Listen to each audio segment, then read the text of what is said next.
오늘 본문의 배경이 되는 사진들을 보겠습니다.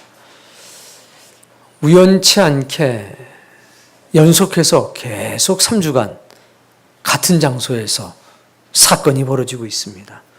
오늘 성경의 본문은 바로 마가의 다락방과 마가의 다락방에서 시온 성문이라고 하는 문 사이에서 이뤄졌던 사건들입니다. 바로 저 다윗의 동상. 당시에는 당연히 다윗의 동상이 없었겠죠.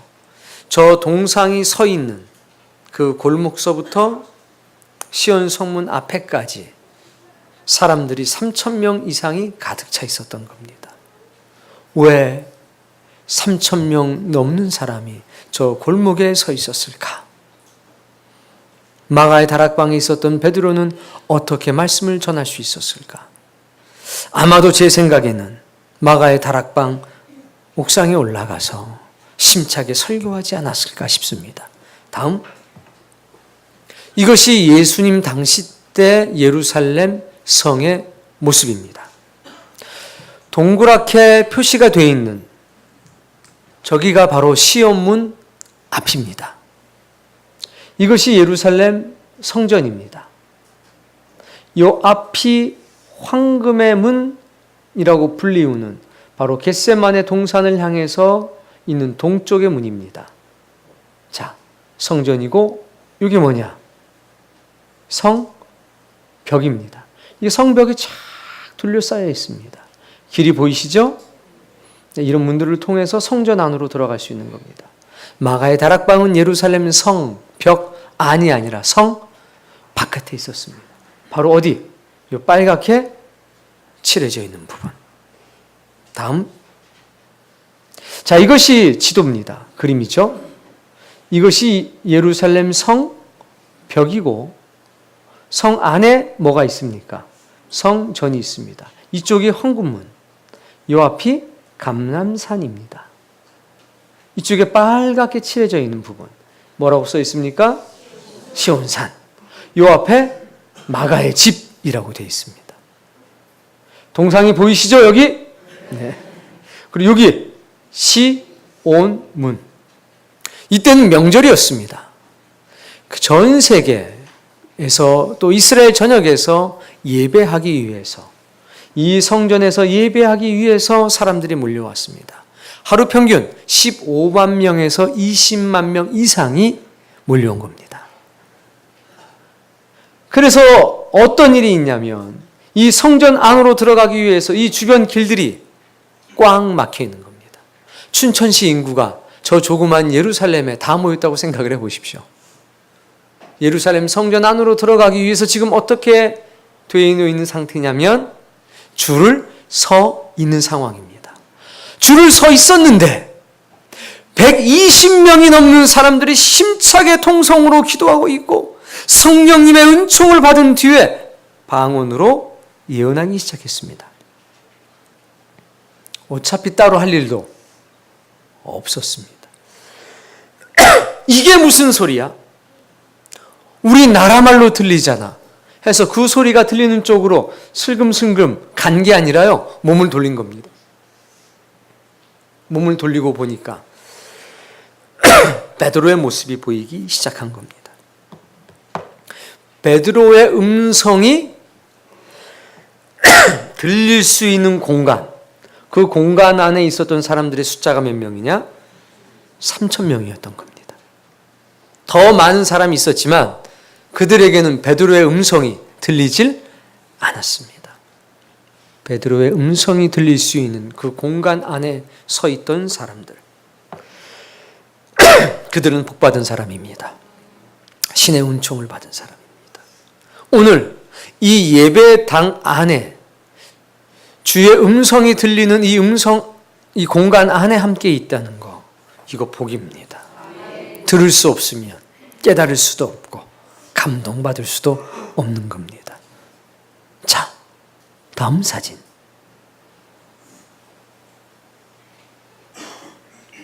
이게 바로 그 유명한, 여러분이 몇 차례 들었던 시온문입니다. 이렇게 생겼습니다. 구멍이 많이 뚫렸죠? 전쟁 때 포탄 자국, 촌탕 자국이 지금 그대로 있습니다.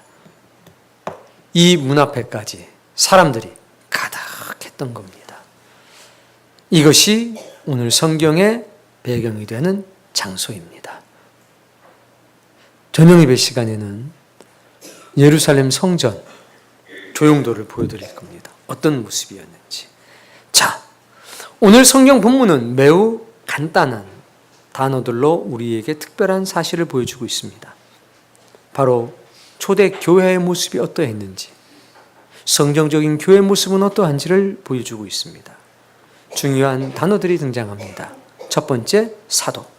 두 번째, 가르침. 세 번째, 교제. 네 번째, 떡. 다섯 번째, 떼며. 여섯 번째, 기도. 일곱 번째, 힘쓰니라. 그래서 오늘은 일곱 단어의 대략적인 뜻을 먼저 살펴보도록 하겠습니다. 자, 먼저 사도라는 말이 어떤 의미가 있느냐 읽어볼까요?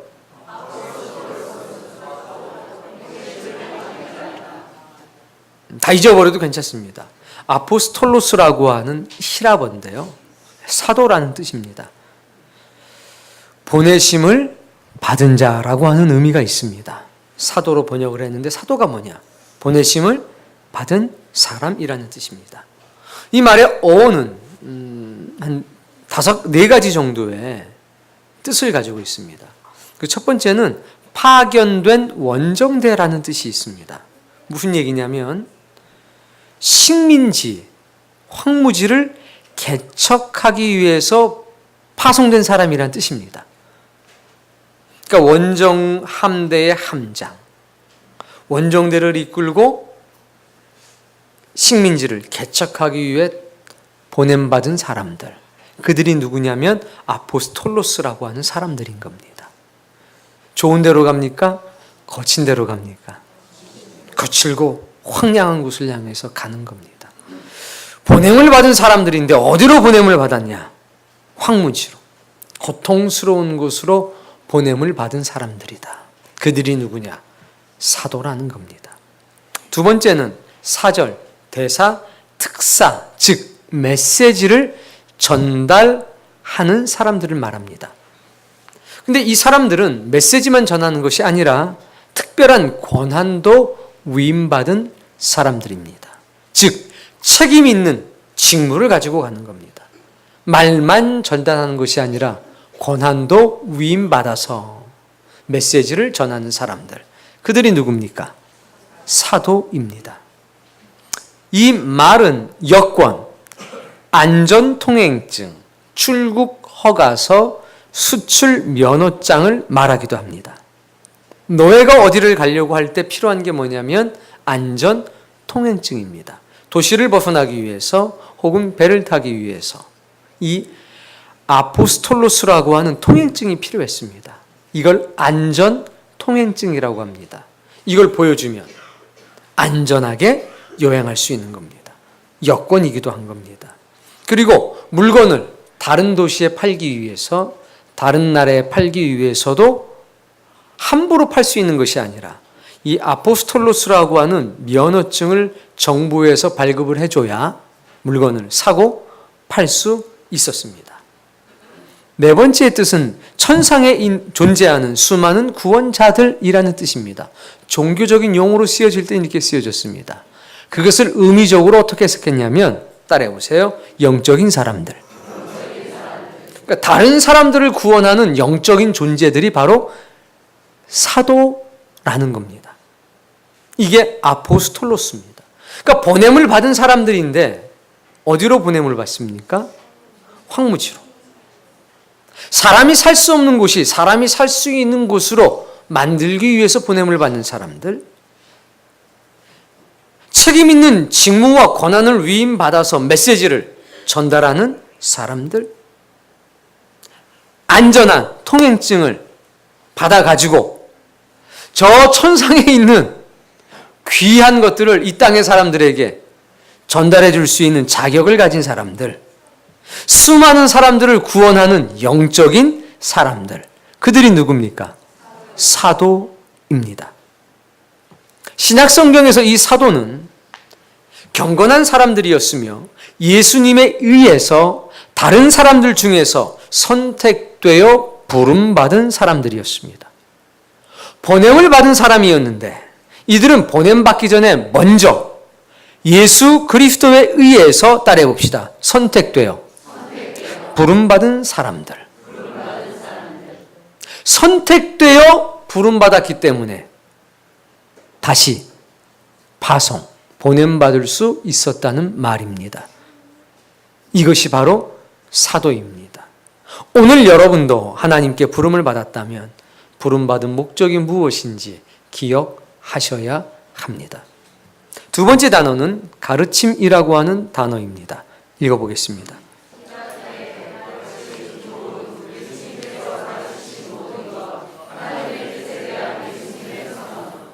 디다케라고 하는 헬라어인데 이것은 가르침, 교훈이라는 의미가 있습니다. 쉽게 얘기하면 교훈, 교설, 설교 이것이 전부 다 디다케입니다. 그 내용이 뭐냐면 디다케의 내용은 하나님의 뜻입니다. 하나님의 뜻을 예수님께서 선언하셨습니다. 그게 뭐냐? 디다케입니다. 성경에서 올바르게 사용될 때는 이런 의미로 쓰여진 겁니다. 근데 이것은 예수님께서 가르친 모든 것입니다. 일부의 교리, 일부의 사건이 아니라 주님이 가르쳐 주신 모든 것이 뭐라고요? 디다케. 일부만 가리키는 것은 디다케가 아니라는 겁니다. 그러니까 가르침이라고 하는 말 속에는 어떤 의미가 있습니까? 모든 것. 모든 것을 가르친다는 겁니다. 이걸 잘 기억하셔야 합니다. 내용은 하나님의 뜻. 자, 그러면 하나님의 뜻을 모두 다 가르쳐 주신 분이 누구십니까? 예수님이죠. 그 예수님의 가르침은 일부만 가르치는 것이 아니라 하나님의 모든 뜻을 우리에게 가르쳐 주셨습니다. 자, 모든 것을 가르쳐 주셨습니다. 모든 것을 가르쳐 주신다는 것이 무엇이냐면 나를 본받으라는 겁니다. 쉽게 말해서 나처럼 살라는 겁니다. 내용만 가르쳐 주신 것이 아니라 삶을 가르쳐 주신 겁니다.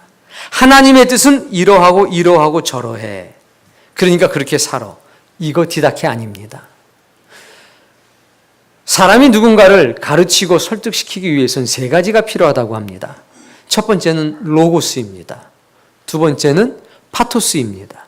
세 번째는 에토스입니다. 기억 안 하셔도 되고 안 적으셔도 됩니다. 어차피 적어도 조금 있으면 다 기억이 안 나요. 로고스는 지식입니다. 파토스는 공감하는 겁니다. 에토스는 그 사람의 인격입니다. 가르치는 데 있어서 제일 중요한 게 뭐냐? 인격입니다. 자, 두 번째로 중요한 게 뭐냐? 공감하는 능력입니다. 제일 덜 중요한 게 뭐냐? 지식입니다. 가르치기 위해선 지식이 있어야 합니다. 근데 지식만 가지고는 잘 전달이 안 납니다. 뭐가 필요하냐면 공감할 수 있는 능력이 필요합니다. 그래야 맞아 그렇구나 이게 됩니다. 근데 가장 중요한 게 뭐냐? 그 사람의 에토스, 삶이라는 겁니다. 지식이 조금 부족하고 공감 능력이 부족해도 그 사람이 삶이 전만 존경받을 만한 삶이면 우리는 그 사람의 말을 감동적으로 받아주는 겁니다. 결국 가르침이라고 하는 건 한마디로 말하면 이겁니다. 나처럼 살아. 누구처럼요? 그게 예수님의 디다케였습니다. 오직 나는 하나님의 뜻을 이루기 위해서 산다는 것입니다. 그것이 당신의 사망이었고 그것이 당신의 삶이었습니다. 기억하십시오. 디다케는 모든 것입니다. 뭐요? 하나님의 뜻에 관한 예수님의 선언인데 모든 것, 예수님이 가르쳐 주신 모든 것이 디다케라는 사실을 기억하셔야 합니다. 다음, 교제입니다. 읽습니다. 제가 얘기했습니다. 뒤에 복잡한 영어 좀 빼줘라. 코이노니아는 교제, 참여, 나누어 줌이라는 뜻이 있습니다. 근데 여기에 따라해 볼까요? 물질적 참여. 그 참여가 어떤 의미냐면 물질적 참여입니다. 코이노니아는 그 본질이 뭐냐면 물질적 참여로부터 시작하는 겁니다. 야, 교제하자! 그런데 물질적 참여가 없다면 코이노니아가 아니라는 겁니다. 코이노니아는 함께 나누는 건데 기본이 뭐라고요? 물질입니다. 물질을 기초로 해서 마음과 생각과 삶을 함께 나누는 것이 코이노니아입니다. 기억하셔야 합니다. 반드시 뭐가 필요하다고요? 물질적 참여가 필요한 것이 코이노니아다. 다음은 떡입니다. 읽습니다. 알토스라고 되어 있는데 이건 빵으로 번역을 했습니다. 근데 어떤 빵이냐면 당연히 구운 빵입니다. 그리고 이것이 주기도문엔 이렇게 쓰여졌습니다. 오늘날 우리에게 일용할 양식을 할 때 그 양식, 그게 알토스입니다. 그래서 구운 빵이지만 이것이 의미적으로 뭘 상징하냐면 음식, 양식을 상징하고 있습니다. 굉장히 중요한 단어가 뭐냐면 떼어라고 하는 단어입니다. 제가 읽을게요. 클라시스. 땜, 쪼갰, 찢음 이런 뜻입니다. 이건 뭐냐면 큰 덩어리에서 무언가를 떼어내는 겁니다. 덩어리가 클수록 떼기가 쉬울까요? 어려울까요? 제가 어떻게 얘기했어요 지금? 떼어내기가 쉬울까요? 어려울까요? 그 정도 눈치는 있어야죠. 요즘처럼 부드러운 빵이 아니거든요. 그거 아셔야 돼요. 클수록 떼어내기가 쉬워야 되는데 어렵다는 겁니다. 이거는 뜯어내는 겁니다. 뭐 하는 거예요? 뜯어내는 거. 기억하십시오. 뭐예요? 뜯어내는 겁니다. 다음 단어는 기도입니다. 있습니다.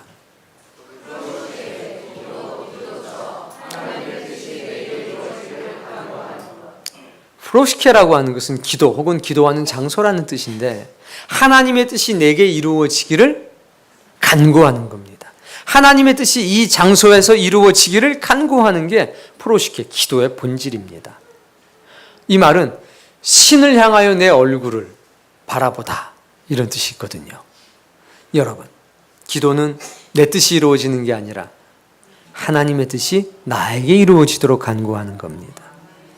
제일 마지막 단어 중요합니다. 시작.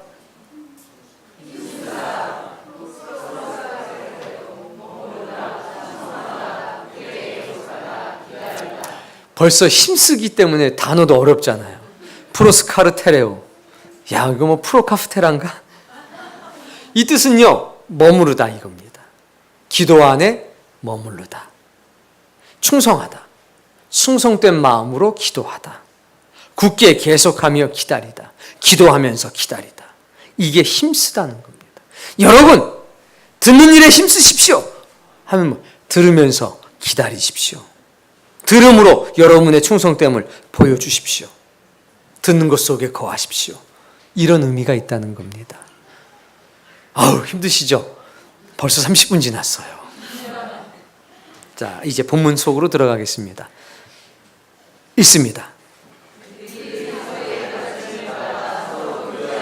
떡을 떼며 오로지 기도하기를 힘쓰니라. 가르침. 누구의 가르침입니까? 사도의 가르침이라고 했습니다. 사도의 가르침. 이 사도가 가르치는 것을 두 글자로 바꾸면 교육입니다. 사도들은 교육시키고 성도들은 뭐 했습니까? 가르침을 받아들였습니다. 그걸 두 글자로 하면 배움입니다. 그래서 초대교회는 어떤 공동체였냐면 배움의 공동체였습니다. 보십시오. 그들이라고 하는 그들이 누구냐면 3,000명입니다. 처음 단 한 번의 설교를 들었던 그 사람들이 변했습니다. 어떻게 변했냐? 사도의 가르침을 받아들이는 사람으로 변한 겁니다. 배움의 공동체가 된 겁니다. 교회가 교회다워지기 위해서 가장 중요한 게 뭔지 아십니까? 배우는 열심이 있어야 합니다. 이 배우는 열심이 있으니까 나타난 현상이 이제 세 가지가 있는 겁니다. 본문에는 네 가지의 역사가 있는데 그 본질이 뭐냐? 배움의 역사였습니다. 사도들의 가르침을 받아들였더니, 배웠더니 세 가지 일이 있었습니다. 첫 번째는 교제하는 것, 두 번째는 떡을 떼는 것, 세 번째는 기도하는 것. 왜 내 신앙이 자라질 않는가? 왜 나는 다른 사람들하고 만나서 교제하는 게 어렵고 힘들까? 나는 왜 떡을 나누는 것이 어려울까? 나는 왜 뜨거운 기도가 잘 나오지 않는가? 이유가 뭘까요? 가르침을 받아들이지 않기 때문입니다. 듣기는 합니다. 듣는 것과 배우는 것은 다릅니다. 듣는 건 다 듣고 있는 거 아닙니까? 배우는 건 다릅니다. 지키려고 듣는 것이 배우는 겁니다. 그래서 내가 들은 것을 지키는 것, 그게 뭐냐? 배움입니다. 초대교회는 배움의 공동체였습니다. 내가 듣는 것을 지키겠다는 열심으로 가득 차 있는 사람들이었습니다. 그 배움에 대한 열심이 없으면 아무것도 이루어지지 않습니다. 그냥 왔다 갔다 하는 사람에 불과한 겁니다. 성경이 말씀하시는 교회, 성경이 말씀하시는 신자, 누구이는가? 배움의 열심으로 가득 차 있는 사람입니다. 이것이 안 되면 어떤 것도 안 됩니다. 그게 성경의 가르침입니다. 예수님의 가르침이 디다케라고 그랬습니다. 그 예수님께서 무엇을 가르쳤느냐? 그 내용 한 가지를 만나보겠습니다. 마가복음 10장 42절의 말씀입니다. 찾아서 함께 읽습니다. 마가복음 10장 42절 읽습니다. 예수께서 불러다가 이르시되 이방인의 집권자들이 그들을 임의로 주관하고 그 고관들이 그들에게 권세를 부리는 줄을 너희가 알거니와. 세상에 권력 있는 사람들은 시킨다는 겁니다. 명령한다는 겁니다. 부린다는 겁니다. 43절 너희 중에는 그렇지 않을지니 너희 중에 누구든지 크고자 하는 자는 너희를 섬기는 자가 되고. 예수님의 가르침은 뭐냐면 섬기는 자가 되라는 겁니다. 예수님께서 이어서 이런 말씀을 하십니다. 인자는 섬김을 받으려 온 것이 아니라 섬기러 왔느니라. 인자는 자기 목숨을 내어 놓으니라. 즉 섬기는 자가 되라. 의미적으로 해석을 하면 나처럼 살라는 겁니다. 예수님의 가르침의 핵심적인 내용은 바로 이거였습니다. 섬기는 사람이 되라. 이 가르침을 받아들인 겁니다. 자, 받아들여서 나타난 첫 번째 현상이 뭡니까? 서로 교제하는 겁니다. 자, 서로 교제는요, 세 가지를 나누면서 함께 사용하는 겁니다. 당연히 그 첫 번째는 뭐겠습니까? 재물입니다. 두 번째는 마음, 세 번째는 몸입니다. 몸은 시간을 말하는 겁니다. 서로 교제하라는 얘기는 재물을 나누고 마음을 나누고 몸, 즉 시간을 함께 나누라는 얘기입니다. 이것을 한 단어로 요약할 수 있습니다. 사랑입니다. 재물을 나누고 마음을 나누고 몸과 시간을 나누는 것을 우리는 사랑이라고 말합니다. 성경이 말씀하시는 두 번째 교회의 특징은 사랑의 공동체라는 겁니다. 이 사랑을 딱 쪼개서 보니까 그 안에 두 개가 있었습니다. 뭐냐면 구제와 친교입니다. 초대교회의 사랑은 두 가지로 나타납니다. 첫 번째, 구제. 두 번째, 친교. 그게 서로 교제하는 겁니다. 이걸 잘 기억하셔야 합니다. 그런데 이런 사람들이 있다는 겁니다. 첫 번째 사람, 재물은 안 돼. 뭐는 안 돼요? 재물은 못 나누겠다는 겁니다. 근데 그 반대편에 누가 있느냐? 재물만 나누면 돼. 이런 사람이 있습니다. 둘 다 땡입니다. 재물만 나누면 돼. 라고 말하는 사람은 조금만이라고 하는 선을 넘질 못합니다. 재물만 나누면 돼 라고 하는 사람을 제가 자주 봤습니다. 오랜 세월 동안. 근데 그들은 조금이라고 하는 선을 넘질 못합니다. 항상 재물만 나누면 돼 라고 말한 다음에 재물을 얼만큼 내놓느냐? 매우 조금만 내놓습니다. 그리고 누구를 바라보느냐? 재물은 안 돼 라고 말하는 사람을 바라봅니다. 그리고 만족한 미소를 짓습니다. 나는 내놨어. 둘 다 땡입니다. 두 번째는 마음만 나누면 돼 라고 하는 사람들입니다. 마찬가지로 이 사람 반대편에 누가 있습니까? 마음은 안 돼 라고 말하는 사람이 있습니다. 난 마음은 못 준다는 겁니다. 자, 마음만 나누면 돼 라고 말하는 사람들. 이 사람들은 재물이라고 하는 선을 넘지를 못합니다. 항상 이 재물이라고 하는 선에 걸려서 넘어집니다. 마음은 안 돼. 난 마음은 줄 수 없어. 이렇게 주장하는 사람들이 있습니다. 근데 이렇게 주장하는 사람들은 공식적으로 주장하지는 않습니다. 그랬다가는 왕따가 된다는 것을 누구보다 잘 알고 있기 때문입니다. 이 사람들은 어떤 생각을 가지고 있는 줄 아십니까? 따라해 보세요. 나는 너와 달라. 나는 너와 다르다는 겁니다. 이들은 공감 능력이 없습니다. 마음을 나눈다는 것은요, 너와 내가 같다는 겁니다. 이건 공감 능력입니다. 아픔을 함께 나누며 보듬어 안는 것. 힘들었구나 하고 안아주는 겁니다. 아팠겠구나 하고 안아주는 겁니다. 얼마나 슬펐겠어. 그리고 안아주는 겁니다. 그런데 마음은 안 되라고 하는 사람은 난 너랑 다르니까 절대 이런 거 없습니다. 찌르고 가슴 아프게 하고 책망은 해도 아팠겠구나. 힘들었겠구나. 공감 능력을 상실했다는 겁니다. 세 번째, 몸만 나누면 돼. 이때 몸은 뭐라고 그랬습니까? 시간. 다른 쪽은 시간은 안 돼. 몸만 나누면 돼 라고 주장하는 사람들. 두 가지를 못 넘습니다. 마음과 재물을 넘지 못합니다. 그리고 자신의 마음속에 이런 소리가 있는 겁니다.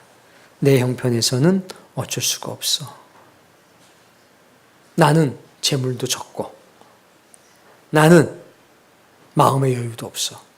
그런 내가 시간을 지금 내고 있잖아. 그럼 된 거야. 역시 누구를 보고 위로를 받습니까? 시간은 안 돼. 그 사람을 보면서 위로받는 겁니다. 여러분, 우리는 어떤 사람이 되어야 되겠습니까? 재물도, 마음도, 몸과 시간도 함께 나누고 사용하는 사람이 되어야 합니다. 그게 서로 교제하는 사람입니다. 근데 교제 앞에 한 글자가 있는데 바로 서로라고 하는 말입니다. 이것은 각자 모두 다라는 겁니다. 이게 굉장히 중요합니다. 왜 중요한지는 뒤에 다시 설명할 겁니다. 자, 교제. 재물만 나누면 돼? 이런 사람이 없어야 되겠습니다. 반대로 재물은 안 돼! 더 없어야 되겠습니다. 마음만 나누면 돼! 혹은 마음은 안 돼! 없어야 되겠습니다. 시간만 나누면 돼! 시간은 안 돼! 우리는 재물과 마음과 몸과 시간을 함께 나눌 수 있는 그런 선한 사람 되길 바랍니다. 이게 초대교회의 모습, 성경이 말씀하시는 성도의 모습이라는 겁니다.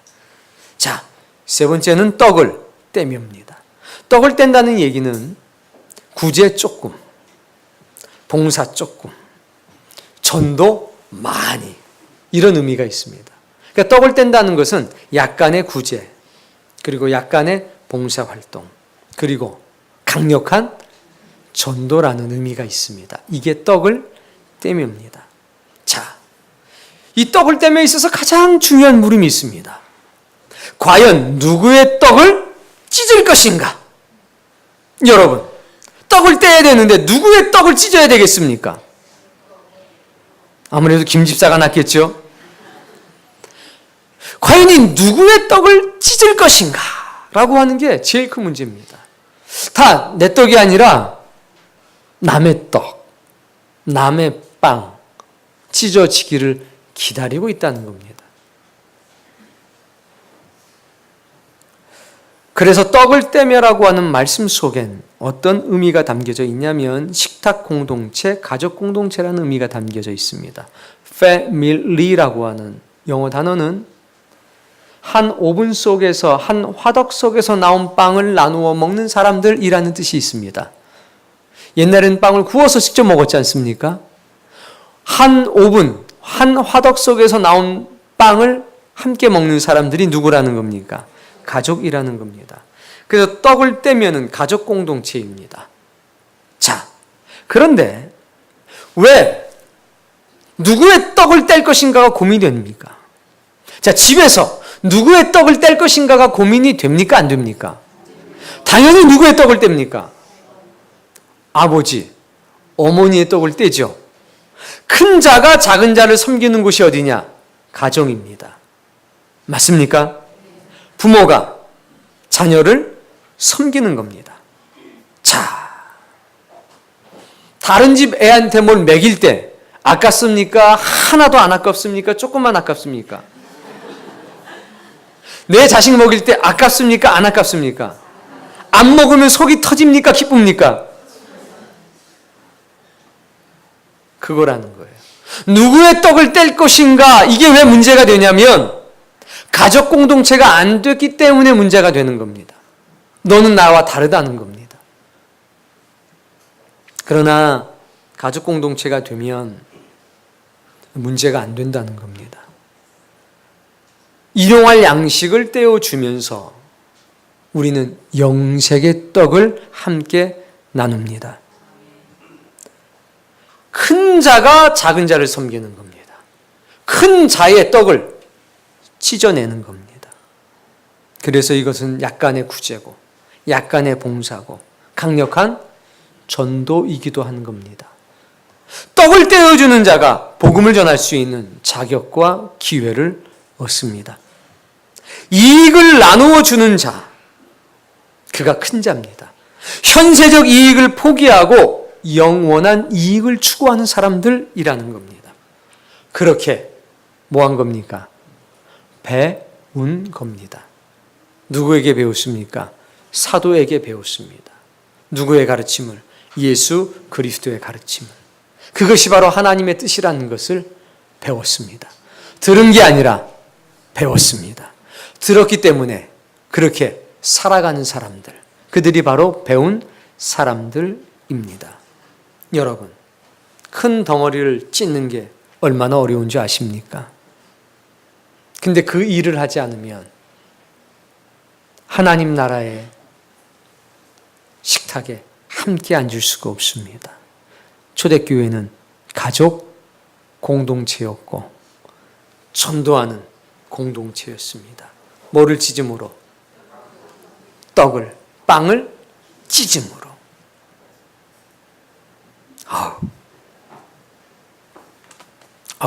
우리 집은요 좁아서 안 돼요. 뭐 코딱지만 한데 둘러 앉을 수도 없어요. 저는 좀 빼주세요. 이런 사람도 있을 수 있습니다. 그래서 다음 말씀을 하신 겁니다. 다음 말씀이 뭡니까? 오로지 기도에 힘쓰니라. 기도에 힘쓴다는 것은 예배하는 공동체란 얘기입니다. 따라해 봅시다. 개인적으로 기도하는 것은 당연하고 모여서 기도도 해야 된다. 마가 다락방에서 뭐 했습니까? 모여서 기도했습니다. 자기 집에서는 개인적으로 기도했고 모여서 특별히 기도하는 공동체가 됐다는 얘기입니다. 개인적으로 기도하는 것은 뭐고요?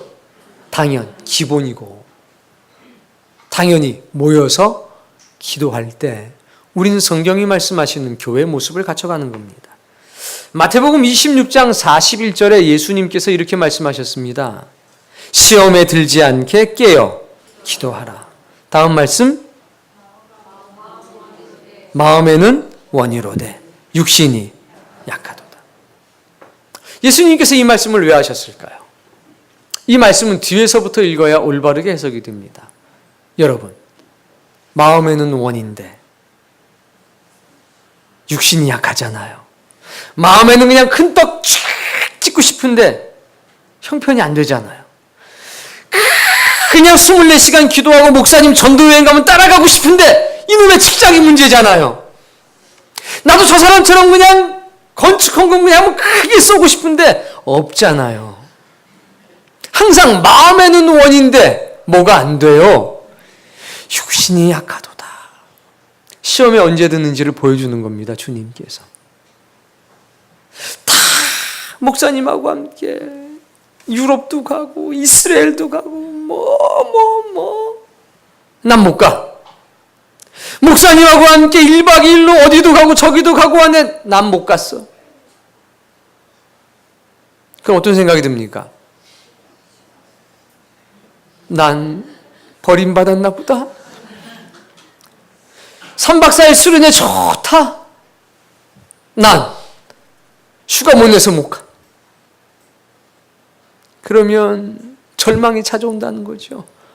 시험이 찾아오는 겁니다. 맞습니까? 하고 싶은데 못하면 시험이 찾아온다는 겁니다. 예수님이 이 말씀하는 겁니다. 시험에 들지 않게 깨어 기도하라. 마음에는 원이로되 육신이 약하도다. 여러분, 교제해야 되는데 재물을 나눠야 되는데 빵을 찢어야 하는데 난 시간도 없고 나는 재물도 없고 나는 마음도 없어요. 무언가 장애가 많이 있습니다. 그때 어떻게 해야 됩니까?